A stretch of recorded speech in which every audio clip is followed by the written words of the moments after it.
Je l'ai vu dans leurs yeux ce soir-là, sous les lustres en cristal de la salle à manger de notre maison de famille à Saint-Germain-des-Prés. La haine pure, viscérale, qui bouillonnait comme un vin rouge trop corsé. Mon frère aîné, Étienne, a levé son verre et a déclaré, devant tous les invités triés sur le volet, des banquiers, des avocats, ces ombres du pouvoir parisien, que j'étais la brebis galeuse, la tache indélébile sur notre blason familial. Et moi, j'ai souri, parce que je savais déjà que leur festin allait se transformer en poison lent, et que le jour où ils verraient ma fortune, leur sourire hypocrite se fissurerait comme la porcelaine de Limoges. Mais le plus choquant, c'est ce que j'ai fait ensuite. J'ai pris le couteau à découper, celui avec lequel papa tranchait la dinde rôtie, et je l'ai planté dans la nappe immaculée, droit au milieu du gâteau d'anniversaire, en murmurant « Joyeux anniversaire, papa. Que Dieu te garde de tes enfants. » Les invités ont octé, ma mère a pâli comme un fantôme de Versailles. Et Étienne? Il a ri, nerveux, mais j'ai vu la peur dans son regard. La peur que je révèle enfin le secret que j'avais porté pour lui, comme une croix trop lourde, pendant 10 ans de ma vie volée. Paris, cette ville des lumières éternelles et des ombres éternelles, m'avait avalé entière après cela. J'avais purgé ma peine en prenant la faute pour un meurtre que je n'avais pas commis. Un meurtre qu'Étienne avait orchestré dans les ruelles sombres de Montmartre, un soir d'ivresse et de jalousie. Mais ce n'était que le début de ma vengeance, un prélude à la tempête que j'allais déchaîner sur eux, une par une, jusqu'à ce que leur empire familial s'effondre comme un château de cartes sous la pluie normande. Les souvenirs de cette nuit d'anniversaire me hantent encore, comme les échos d'une cloche de Notre-Dame dans la brume matinale. C'était l'été 2015, l'air lourd de jasmin et de mensonges, et notre maison familiale, ce bastion bourgeois niché au cœur de Saint-Germain, vibrait d'une fausse joie. Papa, mon père, Henri Duval, l'ancien ministre de la Justice, fêtait ses 60 ans. Il trônait au bout de la table, sa cravate de soie Hermès impeccablement nouée, entouré de ses vautours en smoking que l'on appelle amis. Ma mère, Claire, flottait entre les invités comme un spectre en robe Chanel, versant du champagne Dom Pérignon avec une grâce calculée. Et puis il y avait Étienne, mon frère aîné, l'héritier parfait, le golden boy de la famille Duval, avec son sourire carnassier et ses ambitions qui sentaient le soufre. J'étais arrivé en retard, bien sûr. Pas par accident, mais par choix. J'avais passé l'après-midi dans un café anonyme du Marais, à siroter un café noir et à relire les lettres jaunies que j'avais cachées dans mon sac. Ces preuves que j'avais exhumées après des années de silence. Quand je franchis le seuil, l'odeur de rôti à l'ail et de trahison me frappa de plein fouet. Les regards se tournèrent vers moi, moqueurs, apitoyés, accusateurs. « Ah, voilà la brebis galeuse !» murmura quelqu'un dans l'ombre. C'était tante Marguerite, la sœur de maman, avec son collier de perles et son venin aiguisé. Étienne fut le premier à attaquer. Il se leva, son verre à la main, et porta un toast qui sonna comme une sentence. À papa, qui a su élever des fils dignes de ce nom. Et à Héloïse, notre brebis galeuse, qui nous rappelle que même les Duval ont leurs ombres. Les rires fusèrent, forcés, comme des applaudissements à un opéra raté. Papa baissa les yeux sur son assiette, maman feignit un sourire. Moi, je sentis une rage froide monter en moi, une lame forgée dans les geôles de Fleury-Mérogis, où j'avais croupi 5 ans pour un crime qui n'était pas le mien. Car oui, j'avais pris la faute. 10 ans plus tôt, en 2005, Étienne avait tué Raoul, notre cousin éloigné, dans une ruelle de Montmartre. Raoul, ce pauvre diable, avait découvert les magouilles d'Étienne, des pots de vin versés à des juges pour couvrir des fraudes immobilières. Étienne, ivre de cognac et de peur, l'avait poignardé avec un tesson de bouteille. Mais au lieu d'assumer, il m'avait supplié, dans la nuit pluvieuse, de endosser le rôle de la coupable. Tu es la rebelle, Héloïse. Personne ne croira que c'est moi. Pense à la famille. Et j'avais cédé. Pas par amour, non. Par un mélange pervers de loyauté tordue et de haine naissante. J'avais avoué, fabriqué des alibis bancals, et purgé la peine. 5 ans de ma jeunesse, volés pour sauver l'héritier. Ce soir-là, alors que les invités se ressoulaient de calomnies, je décidai que c'était fini. Le couteau dans la nappe fut mon premier acte de rébellion publique. Joyeux anniversaire, papa, dis-je d'une voix qui trancha l'air comme une guillotine. Que Dieu te garde de tes enfants. Le silence tomba, épais comme la Seine en crue. Étienne pâlit. Il savait que je tenais les lettres, ces missives qu'il m'avait écrites en prison, implorant mon silence. Maman s'éventa avec une serviette, feignant un malaise. Papa, lui, me fixa avec des yeux qui, pour la première fois, semblaient voir au-delà de la brebis galeuse, voir la fille brisée qu'il avait abandonnée. Les jours suivants furent un tourbillon de ragots parisiens. Les journaux people titraient « La fille Duval, scandale ou folie ». J'avais quitté la maison avant l'aube, mon sac rempli de ces lettres et d'un plan vague, embryonnaire, la vengeance. Pas une vengeance sanglante, non, du moins, pas encore. Une vengeance qui rongerait leur âme, qui les forcerait à avaler leur hypocrisie comme un poison doux. Je m'installai dans un studio exigu de Belleville, ce quartier bohème où les artistes crèvent la dalle et où les secrets se vendent au marché noir. J'avais économisé pendant mes années de prison, des petits boulots clandestins, et j'avais un contact, un ancien codétenu, un hacker nommé Lucas, qui me devait une faveur. « Qu'est-ce que tu veux, Héloïse ?» me demanda-t-il lors de notre rencontre dans un bar enfumé du 19e arrondissement. Ses yeux, injectés de caféine et de paranoïa, brillaient sous la lumière tamisée. Je posai les lettres sur la table. Tout sur Étienne. Ses comptes offshore, ses maîtresses, ses deals pourris. Et creuse plus profond. Trouve-moi le lien avec Raoul. Lucas siffla entre ses dents. C'est du suicide, ma belle. Les Duval ont des amis au placé. Je souris, ce sourire que j'avais perfectionné en cellule. Froid, impitoyable. Justement. C'est pour ça que je te paie. Et si tu refuses, je raconte à tes copains flics comment tu as truqué des preuves en 2012. Il accepta, bien sûr. Les semaines passèrent en un brouillard de nuit blanche et de café amer. Je commençais à tracer ma voie. Un petit business en ligne, vendant des artefacts volés, non, pas volés, récupérés, des reliques de familles ruinées par des escrocs comme Étienne. J'appelais ça Héritage perdu, un site web anonyme où les dépossédés pouvaient racheter leur histoire. Les premiers clients affluèrent, des veuves, des orphelins, des âmes brisées par la cupidité. Et avec chaque vente, ma fortune embryonnaire grandissait. Pas des millions, pas encore, mais assez pour sentir le goût de la liberté et de la revanche. Un soir, alors que la tour Eiffel scintillait au loin comme un phare moqueur, je reçus le premier dossier de Lucas. Étienne n'était pas seulement un fraudeur. Il avait un réseau, des juges corrompus, des promoteurs véreux, et pire, un lien avec un cartel immobilier qui blanchissait de l'argent via nos propres propriétés familiales. Et Raoul, il n'était pas qu'une victime innocente. Il avait été l'amant de maman, un secret qu'Étienne avait découvert et utilisé pour le faire taire. La trahison s'enroulait comme une vigne empoisonnée autour de notre arbre généalogique. Je rangeais le dossier dans un coffre-fort virtuel, attendant mon moment. La famille m'appelait encore, sporadiquement, des messages larmoyants de maman, des menaces voilées d'Étienne. « Reviens, Héloïse. On peut arranger ça. » Arranger quoi? Le meurtre que j'avais porté pour eux? Non. J'allais les laisser mijoter dans leur jus, jusqu'à ce que ma fortune frappe à leur porte comme un fantôme de la Bastille. Mais le destin, ce farceur français, avait d'autres plans. Une semaine plus tard, papa eut une crise cardiaque. Pas fatale, mais assez grave pour que le clan se réunisse à l'hôpital Necker. Je reçus l'appel de maman, sa voix chevrotante comme un violon mal accordé. « Viens, ma chérie. Il demande après toi. » J'hésitais, le téléphone brûlant contre ma paume. Aller là-bas, c'était risquer de craquer, de tout déballer avant l'heure. Mais une partie de moi, cette brebis galeuse aux crocs aiguisés, voulait voir leur détresse de près. À l'hôpital, l'odeur d'antiseptique me ramena en cellule. Papa gisait pâle sur son lit, entouré de moniteurs qui bipaient comme des reproches. Étienne était là, en costume sur mesure, serrant la main des médecins comme s'il achetait leur loyauté. Maman pleurait doucement dans un mouchoir de batiste. Quand je franchis la porte, le silence tomba à nouveau. « Héloïse » murmura papa, sa voix un fil ténu. « Ma fille. » Pourquoi? Pourquoi j'avais planté ce couteau dans le gâteau? Pourquoi j'avais fui? Je m'approchai, posai une main sur la sienne, froide, ridée, comme un parchemin ancien. Parce que tu m'as laissé pourrir pour eux, papa. Pour Étienne. Ses yeux s'écarquillèrent, Étienne se raidit. Maman étouffa un sanglot. « De quoi parles-tu » balbutia-t-elle. Je retirai ma main, lentement, comme on retire une lame d'une plaie. Du meurtre de Raoul. De la nuit où j'ai pris la faute. Vous le saviez tous. Et vous m'avez laissé payer. Le choc fut palpable, un séisme silencieux dans cette chambre stérile. Étienne bondit, « Mensonge. Tu étais jalouse, Héloïse. Jalouse de mon succès. » Mais papa, oh, papa leva une main tremblante. « C'est vrai. » Sa voix n'était plus qu'un murmure. Je hochai la tête, sortant une copie des lettres de mon sac. « Lisez. Et pleurez pour moi, pour une fois. » Ils lurent en silence, le monde s'effondrant autour d'eux.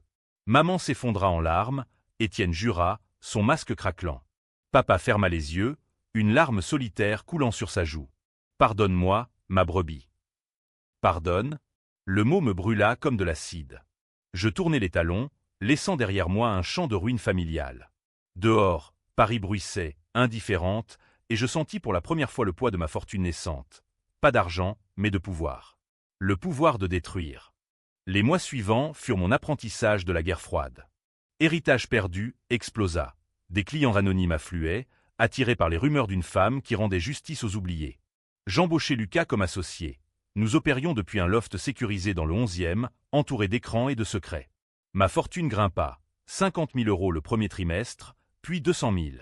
J'investis dans des cryptos, des startups éthiques, ironie du sort, et des propriétés anonymes en Normandie, loin des regards parisiens. Mais Étienne ne dormait pas. Il lança des enquêtes privées, des flics véreux pour me traquer. Un soir, alors que je rentrais d'un rendez-vous avec un client, une comtesse déchue vendant ses bijoux pour payer les dettes de son mari infidèle, je sentis une présence.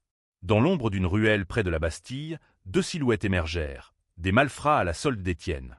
La brebis galeuse doit apprendre à brouter en silence, grogna l'un, un couteau luisant à la main. Je n'eus pas le temps de crier. Le premier coup me frôla l'épaule. Je ripostai d'instinct, un coup de genou appris en prison. Le second m'attrapa par les cheveux, mais Lucas surgit de nulle part. Il m'avait suivi, ce parano. Une bagarre chaotique s'ensuivit. Poings, jurons, le bruit mat des os cognants. Ils fuirent, laissant derrière eux une traînée de sang, le mien, et un peu du leur. Assise contre un mur, haletante, je ris. Rire hystérique, libérateur. Viens pour moi, Étienne. Je t'attends. Cette agression fut le catalyseur. Je durcis ma vengeance. Avec les dossiers de Lucas, je commençai à leak des infos anonymes. Un article dans le Canard enchaîné sur les fraudes d'Étienne, un tweet viral sur les liens familiaux avec le cartel. La famille paniqua. Maman m'appela, suppliante, arrête, Héloïse. Pense à ton père. Je raccrochai, le cœur serré mais résolu. Pense à moi, pour une fois. Bientôt, ma fortune atteignit le million. J'achetai une villa en Provence, un refuge où le lavande masquait l'odeur de la rancune. Et là, sous le soleil impitoyable, je planifiai le coup suivant, infiltrer leur gala annuel, ce bal masqué où les Duval paradent leur hypocrisie. Masqué, j'y entrerai comme une ombre, semant le doute, le chaos. Mais avant cela, un dernier appel de papa. Reviens. Nous avons besoin de toi. Besoin? Trop tard. La brebis galeuse avait des cornes, maintenant. La Provence m'accueillit comme une amante cruelle. Ses collines ondulantes, ses cyprès sentinelles, et ce vent mistral qui fouettait mes pensées comme un rappel constant de la tempête à venir. Ma villa, un mas du XVIIe siècle restauré à coups de bitcoin anonyme, était perché sur une crête dominant les vignobles de Châteauneuf-du-Pape. J'y passais mes journées à ourdir, entouré de cartes annotées et d'écrans où défilaient les flux financiers d'Étienne. Ma fortune avait franchi le cap des 2 millions. Héritage perdu était devenu un empire souterrain, un réseau de justiciers numériques qui rachetaient des vies brisées pour les revendre plus cher.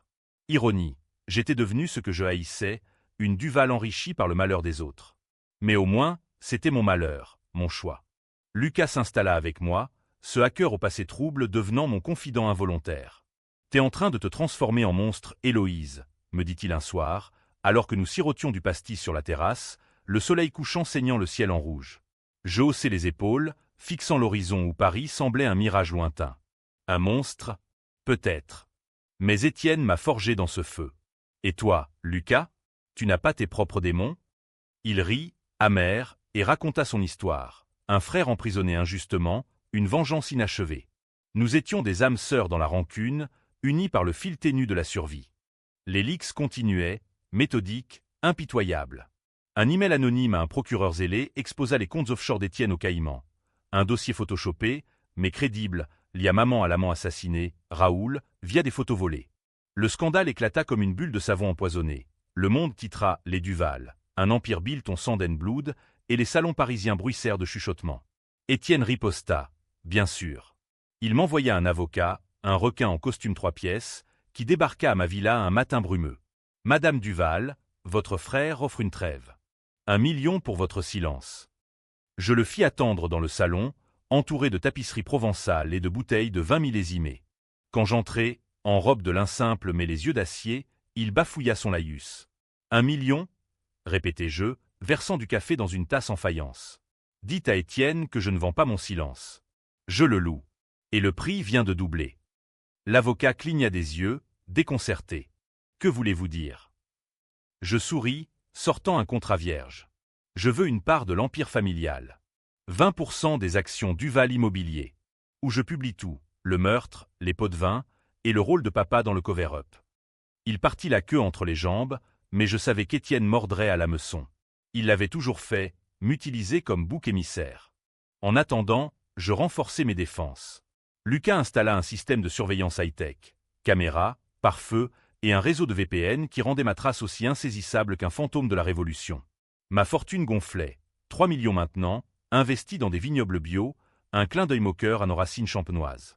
Les clients affluaient, une actrice déchue rachetant ses scripts volés, un politicien ruiné récupérant ses lettres d'amour compromettantes. Chaque transaction était une brique dans mon mur de revanche. Mais la solitude me rongeait, la nuit. Allongé dans mon lit à baldaquin, je revivais la prison, les murs suintants, les murmures des codétenus, le cliquetis des barreaux. J'avais gagné du respect là-bas, en protégeant les faibles des matons corrompus. Une nuit, j'avais même poignardé un gardien qui s'en prenait à une gamine de 18 ans. Un coup de fortune qui m'avait valu une année supplémentaire, mais aussi une légende. La brebis de Fleury, m'appelait-elle. Ironie, j'étais né brebis, et j'en étais sorti louve. Un appel de maman brisa ma quiétude. Sa voix, chevrotante, filtrée par les lignes provençales. « Héloïse, ton père. Il va mal. Le stress, les articles. Viens, je t'en supplie. » Je fermais les yeux, sentant le Mistral se lever comme un avertissement. Aller à Paris, c'était plonger dans le nid de vipères. Mais papa. Malgré tout, un fil ténu nous liait encore. D'accord, murmurai-je. Mais seul. Le TGV me ramena à la capitale en un blur de chant et de regrets. Paris m'accueillit avec sa pluie fine, ce crachin qui lave les péchés sans les effacer. L'hôpital était le même, antiseptique, impersonnel. Papa avait bonne mine, presque, des couleurs revenues, mais des yeux hantés. Étienne n'était pas là. Maman, si, perchée sur une chaise comme un oiseau effarouché. Ma fille, souffla papa en me voyant. Je m'assis, raide. Henri. Pas encore. Nous parlâmes pendant des heures, un dialogue de sourds ponctué de silences lourds. Il avoua tout, comment il avait étouffé l'affaire Raoul via ses contacts au quai des Orfèvres, comment il avait laissé Étienne me sacrifier pour préserver l'honneur familial. J'étais faible, Héloïse. La politique, elle dévore les âmes. Maman pleura, confessant son adultère. Raoul n'était pas qu'un cousin. Il était son grand amour, perdu à cause de la jalousie d'Étienne. Ton frère. Il a vu les lettres. Il a pété les plombs. Je les écoutais, stoïque, mais intérieurement, la rage bouillonnait. Et moi? Qui a pensé à moi? 5 ans pour vos secrets. Papa tendit la main. Je la pris, cette fois. Aide-nous, Héloïse. Arrête les leaks. Nous pouvons réparer. Réparer? Le mot sonnait faux, comme une messe pour un athée. Mais je hochai la tête, feignant la réconciliation. Peut-être. Envoyer l'avocat avec le contrat. De retour en Provence, je jubilai en secret. Le contrat arriva, 15% des actions, pas 20, mais assez pour infiltrer. Étienne signa, les dents serrées, je le sentis à travers le papier. Ma fortune sauta à 5 millions. J'achetai des parts dans une agence de détectives privés, un atout pour la phase suivante. Lucas s'inquiétait, et si c'est un piège? Je ris. Alors, nous inversons les rôles. Le gala des Duval approchait, un bal masqué au Louvre, sous les auspices de Vénus de Milo. J'y entrerais masqué d'un loup doré, semant des rumeurs comme des graines de discorde. Mais avant, un twist inattendu, une lettre anonyme glissée sous ma porte. Je sais pour Raoul. Et pour le gardien que tu as tué à Fleury. Rencontrons-nous, ou tout explose. Signé, un ami d'Étienne. Mon cœur s'arrêta. Le gardien? Ce secret-là, je l'avais enterré profond. Qui savait? Panique, puis résolution. J'organisai la rencontre dans un café de la Canebière à Marseille, neutre, bondé. L'homme qui se présenta était un fantôme du passé. Marc, l'ancien amant d'une codétenue, un journaliste freelance. Étienne m'a payé pour te surveiller, avoua-t-il, ses yeux fuyant les miens. Mais je hais les Duval. Donne-moi 100 000, et je te donne ses dossiers personnels. Négociation tendue, pastis amère. J'acceptai, mais avec une condition, il deviendrait mon espion interne. Marc hocha la tête, vendable comme Judas. Les dossiers arrivèrent. Étienne complotait pour me ruiner, via un hacker rival. Mais il y avait plus, un enregistrement audio où il confessait le meurtre de Raoul à une maîtresse. Or pur pour ma vengeance. Le gala fut un chef-d'œuvre de tension. Masqué, je glissai parmi les invités, des diplomates, des célébrités, ces pantins du pouvoir. Je dansai avec Étienne, sentant son corps raidi sous le masque. Brebis, murmura-t-il, reconnaissant mon parfum. Tu oses venir. Je chuchotai, pour voir ton empire s'effriter de l'intérieur. Il blêmit. Je m'éloignai, laissant tomber une clé USB dans sa poche. L'enregistrement, codé pour se diffuser, s'y activait. La nuit culmina en un feu d'artifici de suspicions. Maman, en robe lamée, me cornera. Arrête ça, Héloïse. Pour l'amour de Dieu. Dieu? Il avait déserté les Duval depuis longtemps. Je partis avant l'aube, le cœur battant, ma fortune à 7 millions maintenant, gonflée par les actions volées. Mais le Mistral porta un avertissement, Étienne contre-attaqua. Un matin, les flics débarquèrent à ma villa. Madame Duval, vous êtes accusée de chantage et de diffamation. Piège. Marc avait trahi? Non, Étienne avait anticipé. Fouetté, menotté, je fus traîné à Paris. Interrogatoire au quai, un inspecteur aux yeux froids, un pion d'Étienne. Vous avez ruiné votre famille, mademoiselle. Je ris. Non, ils l'ont fait eux-mêmes. Libéré sous caution, ma fortune paya. Je rentrai en Provence, plus déterminé. La guerre s'intensifiait. Le chaos trao approchait, ce moment où je forcerais le monde à choisir, la brebis ou les loups. La cellule provisoire au commissariat central de Paris fut un rappel brutal. Les murs humides, l'odeur de sueur et de désespoir, le claquement des portes qui résonnent comme un glas. Mais cette fois, je n'étais pas la brebis tremblante. J'étais la louve en cage, attendant l'ouverture pour bondir. L'accusation de chantage tenait sur un fil, des emails falsifiés, des témoins achetés. Étienne avait joué sale, mais il avait sous-estimé ma paranoïa. Lucas, ce fidèle cerbère, avait déjà lancé les contre-mesures. Un virus dans le système d'Étienne qui effaçait ses traces numériques et un appel anonyme au procureur indépendant qui gérait l'affaire des fraudes Duval. Libéré après 24 heures d'un enfer familier, je montai dans un taxi pour la gare, le soleil levant de Paris jetant des ombres longues sur la Seine comme des doigts accusateurs. Ma fortune, intacte à 8 millions, me permit de m'envoler pour un Safaos à Lyon, un appartement haussmannien loué sous un faux nom. Là, avec Lucas et Marc, que j'avais confrontés via un appel crypté, confirmant sa loyauté forcée, nous reconduisîmes le plan. Il faut frapper fort, maintenant, dis-je, étalant les cartes sur la table en acajou. Le gala était l'appât, l'arrestation, la carotte. Prochaine étape, exposer le cœur pourri. Marc, ce traître repenti, livre alors des vidéos d'Étienne en réunion secrète avec des mafieux italiens, blanchissant des fonds via des chantiers pharaoniques à la Défense. Et plus sombre, un aveu enregistré où il riait du meurtre de Raoul, une vermine écrasée pour le bien de la famille. Je le regardais, ce fichier audio comme une grenade dégoupillée.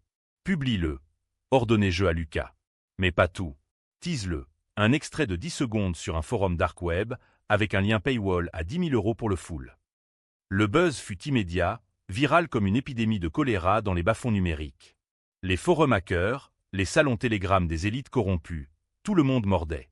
Ma fortune sauta à 10 millions en une nuit, des anonymes payant pour la vérité ou pour la couvrir. Étienne paniqua. Ses actions chutèrent de 15% en bourse. Les journaux, prudents, titrèrent « Rumeurs autour d'un magnat immobilier, suicide ou sabotage ». Maman m'appela, hystérique. « Héloïse, c'est toi? Arrête. Ton père a fait une rechute. » Je raccrochai, le cœur pincé. Papa. Toujours papa, le point faible dans mon armure de vengeance. Je pris le train pour Paris incognito, voilé comme une veuve arabe dans le métro. À l'hôpital, il gisait plus frêle, un spectre en pyjama. Seul dans la chambre, je m'assis près de lui. « Henri » murmurai-je. Ses yeux s'ouvrirent, vitreux. « Ma brebis. Tu es revenu. » Je pris sa main, ridée comme un vieux parchemin. Pas pour pardonner. Pour comprendre. Pourquoi m'as-tu laissé payer? Il parla, voix hachée par les machines. L'histoire se déroula comme un film en noir et blanc. Sa jeunesse ambitieuse, son mariage arrangé avec maman, la naissance d'Étienne comme un trophée, et moi, la cadette rebelle, toujours en marge. Raoul avait été son complice autrefois, dans des deals gris au ministère. Quand Étienne l'avait tué, papa avait vu l'opportunité, me sacrifier pour protéger l'héritier et son propre secret. Un détournement de fonds en 1990 qui aurait ruiné sa carrière. J'étais un lâche, Héloïse. La France des élites. Elle pardonne tout, sauf la faiblesse. Les larmes coulèrent, les siennes et les miennes, pour la première fois depuis 10 ans. Et maintenant? Demandai-je.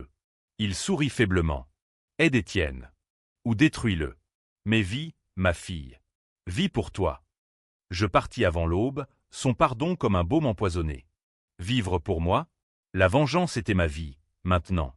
De retour à Lyon, le chaos s'amplifiait. Étienne lança une contre-offensive. Une plainte pour diffamation contre héritage perdu, gelant mes comptes lyonnais. Mais j'avais anticipé. Des fonds offshore aux Bahamas, des proxys en Suisse. Ma fortune tint bon, à 12 millions. Lucas, excité, proposa un coup d'éclat. Hacker le site web des Duval pendant leur conférence de presse annuelle, projetant l'enregistrement en live. Risqué, mais légendaire, dit-il. J'hésitais, le risque de prison à vie. Puis, fais-le. La conférence eut lieu au Palais des Congrès, Étienne en podium, costume impeccable, niant tout. Ce sont des calomnies d'une sœur dérangée, clamait-il devant les caméras. Puis, l'écran vacilla. L'enregistrement jaillit. Sa voix, claire comme un couperet. Raoul, un accident nécessaire. La famille passe avant tout. Cris, flash, chaos. Étienne s'effondra, livide. La salle explosa en un tumulte de journalistes affamés. Ma vengeance atteignait son apogée. Le Golden Boy déchu, l'empire fissuré. Mais les Duval contre-attaquèrent avec une férocité inattendue. Maman, cette ombre discrète, engagea un fixé, un ancien DGSE, un mercenaire des secrets d'État. Il me traqua. Un accident de voiture truqué sur l'autoroute A7, des empoisonnements subtils dans mon vin provençal. Une nuit, à Lyon, il s'infiltra. Un homme masqué dans mon appartement, un garrot autour de mon cou. Pour la famille, grognatait-il. Je me débattis, griffant, mordant, appris en prison. Lucas surgit, un tasé à la main. L'intrus fuit, mais pas sans laisser une carte. Duval. Finissons en. Blessé, le cou marqué de bleu, je compris. Ce n'était plus une vendetta familiale, c'était une guerre. Étienne l'avait escaladée, impliquant des pros. Ma fortune servait de bouclier. Mais combien de temps? Marc, paniqué, appela. Il prépare un deal avec les Italiens pour te faire disparaître. Un contrat, Héloïse. Un vrai meurtre. Le twist me frappa. Mon frère, ce mordu de pouvoir, était prêt à me tuer pour de bon. Je ripostai avec une audace désespérée. Convocation anonyme. Je fis venir Étienne à un rendez-vous neutre, un café isolé près de la confluence à Lyon. Masqué par des lunettes et un chapeau, je m'assis en face de lui quand il arriva, paranoïaque. Brebis, sifflatait-il. Tu as tout gâché. Je posai la clé USB complète sur la table. Non. Tu l'as fait. Signe ça, transfert total des actions, ou ça sort dans Mediapart demain. Il hésita, yeux fous. Puis, le couteau, littéral, sortit de sa poche. Ou je t'égorge ici, comme Raoul. Le temps suspendu, son bras levé, mon cœur tonnant. Je renversai la table, café brûlant sur lui. Nous luttâmes, chaises renversées, cris étouffés. Il me plaqua au sol, l'âme contre ma gorge. Pour papa. Pour maman. Mais je vis la faille, la peur dans ses yeux, la même que la nuit du meurtre. D'un coup de genou, je le déséquilibrai. La lame entailla mon épaule, mais je roulai, attrapant un éclat de verre brisé. Pour moi. Altai-je, le tenant en respect. Il recula, pantelant. Tu gagnes, salope. Les actions sont à toi. Il partit, brisé, laissant derrière lui un frère vaincu. Ce soir-là, ma fortune explosa. 15 millions, l'empire Duval à moitié mien. Mais la victoire goûtait le sang, le mien, et bientôt le sien. Maman appela, voix brisée, il a craqué, Héloïse. Il avoue tout à la police. Le chaos trao, Étienne arrêté, menotté en direct à la télé. Les Duval en miettes, le public divisé, certains me voyaient justicière, d'autres monstre familial. Pourtant, le twist se tramait dans l'ombre. Papa, de son lit d'hôpital, m'envoya une lettre, j'ai un secret plus grand. Raoul. Ce n'était pas Étienne. C'était moi. Mon monde vacilla. La brebis galeuse n'avait porté qu'une moitié du fardeau. La lettre de papa arriva comme un coup de poignard dans le brouillard lyonnais. Un enveloppe jaunie, postée de l'hôpital, avec son écriture tremblante que je reconnaissais depuis l'enfance. Ma chère Héloïse, avant que la faim me prenne, sache la vérité. Raoul. Je l'ai tué. Étienne a vu, paniqué, et t'a impliqué pour nous couvrir tous. Pardonne ton vieux loup. Je la lus 10 fois, assise sur le parquet froid de l'appartement haussmannien, le sang de mon épaule encore poisseux sous le pansement. Tout s'effondrait, ma vengeance, construite sur un mensonge que j'avais moi-même cru. Étienne n'était pas le seul monstre. Papa l'était, le patriarche pourri au cœur de notre pourriture. La rage remonta, plus noire, plus viscérale. Pas contre Étienne, cette fois, ce pantin pathétique, déjà en cellule à la santé, attendant son procès pour complicité. Non, contre Henri Duval, l'architecte de notre enfer.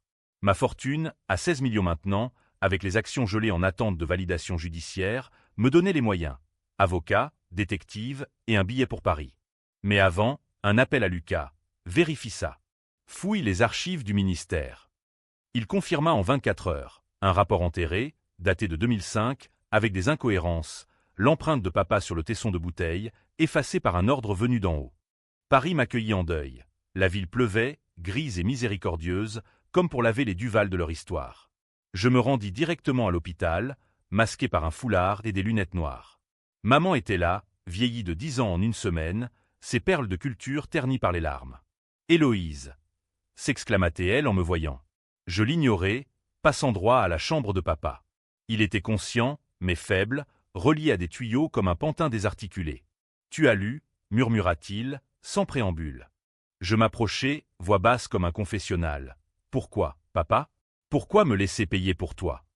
Ses yeux qui avaient autrefois brillé d'ambition, étaient ternes. Raoul savait trop. Pour les fonds détournés en 90, pour mes liaisons. Il menaçait de tout balancer avant les élections. Je l'ai suivi à Montmartre, ivre de peur et de whisky. Le tesson. C'était impulsif. Étienne a vu, m'a aidé à nettoyer, puis à sacrifier. Nous pensions que tu t'en sortirais avec une peine légère.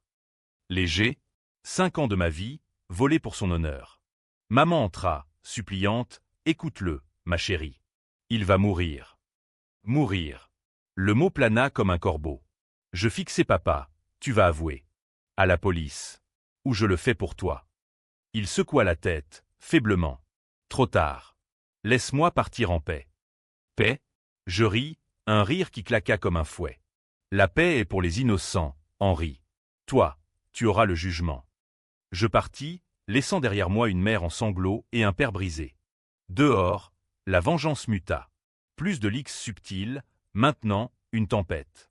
Avec Marc comme insider, il avait infiltré le camp Duval via un contact pénitentiaire, je récupérais les preuves ultimes, un journal intime de papa, caché dans un coffre à la banque, confessant tout. Ma fortune paya un cambrioleur expert. Pas un meurtre, non, juste un vol élégant. Le journal en main, je contactai un journaliste star de France Inter, une femme au passé similaire au mien, trahie par sa famille politique. L'interview fut un coup de maître, anonyme au début, puis révélé. La brebis galeuse des Duval parle, un meurtre d'État couvert par un ministre. L'extrait audio d'Étienne, combiné au journal, fit l'effet d'une bombe. Papa, alité, fut arrêté in extremis, menottes sur son lit d'hôpital, un spectacle grotesque retransmis en boucle. Étienne, depuis sa cellule, tenta un suicide. Raté, il hurla mon nom aux gardes. Maman, elle disparut, envolée vers un couvent en Bretagne, murmurait-on, cherchant absolution dans le silence monacal. Ma fortune culmina à 20 millions. Les actions Duval rachetées à vil prix par des investisseurs opportunistes et héritage perdu, devenu un phénomène, un mouvement pour les victimes de l'élite. Mais le triomphe était amer. Les nuits, je revivais le meurtre du gardien à Fleury. Ce secret que Marc avait exhumé, menaçant de le vendre. Était-ce de la légitime défense? Ou un meurtre de plus à mon actif? Les ombres s'allongeaient. La paranoïa de Lucas déteignait sur moi. Le chaos Trao arriva lors du procès Duval, un cirque médiatique au palais de justice de l'île de la Cité. Étienne en première ligne, pâle et hagard, plaidant la manipulation paternelle. Papa, en chaise roulante, invoquant la folie sénile. Moi, cité comme témoin clé, je montais à la barre en tailleur noir, le cœur battant comme un tambour de la guillotine. J'ai porté leur crime, déclarai-je, voix ferme face aux juges et aux caméras. Pour une famille qui m'a jeté au loup. La salle gronda. Certains applaudirent, les outsiders, les brebis galeuses du public. D'autres sifflèrent, voyant en moi une opportuniste sanguinaire. Étienne craqua sur l'estrade. C'est elle. Elle a tout orchestré pour l'argent. Mensonge éhonté, mais semence de doute. Le procureur, un allié d'Étienne, insinua mes activités illégales avec héritage perdu. Le jury se divisa, justice ou vengeance. Papa, dans un dernier sursaut, avoua tout en direct. Voix chevrotante, larmes, c'était moi. Ma fille a payé pour mon péché. Choc, murmure, larmes collectives. Maman surgit inopinément, depuis son couvent, témoignant de l'adultère et de la peur familiale. Étienne a pris le couteau pour couvrir son père. Héloïse. Elle a sauvé notre âme, d'une certaine façon. Le verdict fut controversé. Papa condamné à perpétuité malgré son état, il mourut en cellule 3 mois plus tard, empoisonné par le remords. Étienne a 20 ans pour complicité. Moi, absoute, mais traîné dans la boue médiatique, la vengeresse Duval, héroïne ou harpie. Le public se chia. Pétition pour ma canonisation, menace de mort pour mon arrogance. Ma fortune, à 25 millions, me permit de rebâtir une fondation pour les innocents emprisonnés, ironiquement nommée Brebis Libre. Lucas devint mon bras droit légal, Marc, un allié réticent. Mais la tension persistait. Un soir, à Paris pour un gala caritatif, je sentis un regard. Dans la foule, une silhouette familière. Raoul? Non, impossible. Un fantôme de la culpabilité. Puis, le twist final se révéla, non dans un dossier, mais dans un appel anonyme. Une voix féminine, douce comme du miel empoisonné. Héloïse Duval? C'est clair. Ta vraie mère n'était pas celle que tu crois. Raoul était ton père. Henri l'a tué pour te cacher, l'enfant illégitime. Le monde bascula. Toutes ces années, j'avais vengé un inceste caché, un secret qui faisait de moi l'héritière maudite. Maman, non, Claire avait su, et laissé Étienne me briser pour effacer la tâche. Je raccrochais, tremblante. La vengeance n'était pas finie. Elle bouclait sur elle-même un ouroboros de trahison. Devais-je la confronter, détruire ce qui restait? Ou lâcher prise, devenir la brebis qui s'évade enfin du troupeau? Le téléphone claqua dans ma main comme un verdict final. Et Lyon, cette ville aux 2 fleuves, sembla se resserrer autour de moi comme un étau. Claire, maman, ce mot sonnait faux désormais, avait lâché la bombe dans un souffle, puis raccroché, me laissant avec l'écho de sa confession. Raoul était ton père biologique. Henri l'a su par une lettre anonyme. Le meurtre. C'était pour t'arracher à lui, pour te garder dans la lignée pure des Duval. Étienne n'a fait que suivre. Pardonne-nous, où est-nous, mes vies. Vivre, avec ce poison dans les veines, ce secret qui réécrivait mon sang comme un palimpseste maudit. Les jours suivants furent un délirium tremant de révélations. Avec Lucas, nous creusâmes. Test ADN posthume, archives hospitalières falsifiées, une sage-femme soudoyée en 1985. Tout concordait. J'étais la bâtarde de Raoul, fruit d'une passion adultère entre lui et Claire, cachée par Henri pour préserver son ministère et son orgueil. Étienne, au courant via des ragots familiaux, m'avait haï d'instinct, la rivale illégitime. Le meurtre, pas seulement pour les fonds, pour effacer mon ombre sur leur arbre généalogique. Et moi, en prenant la faute, j'avais scellé le pacte infernal. Ma fortune, à 27 millions maintenant, gonflée par les royalties de la fondation et des investissements dans des tech éthiques, me donnait le luxe de l'inaction. Ou de l'action. Je choisis le premier vol pour la Bretagne, où Claire s'était retranchée dans un couvent bénédictin près de Quiberon, face à l'Atlantique déchaîné. Le monastère, un bastion de pierre grise battu par les vents, respirait la pénitence. Cloître silencieux, nonne en cornette murmurant des psaumes. La mère supérieure, une femme aux yeux perçants comme des lames de silex, me fit attendre dans une cellule spartiate, un crucifix dominant le mur nu. Claire apparut enfin, voilée de lin blanc, vieillie mais sereine, une madone repentante. « Héloïse » murmura-t-elle, tendant une main tremblante. Je la repoussai, voix dure. « Pas de câlin, Claire. Explique. Tout. » Nous parlâmes des heures, assises sur des prie-dieux usés, l'océan rugissant au loin comme un cœur grec. L'histoire se déroula. Sa jeunesse rebelle à l'Opéra de Paris, où Raoul, danseur étoile, l'avait séduite. Henri, le prétendant calculateur, avait forcé le mariage après la découverte de la grossesse. Je t'ai aimée, ma fille. Mais la honte. Elle ronge.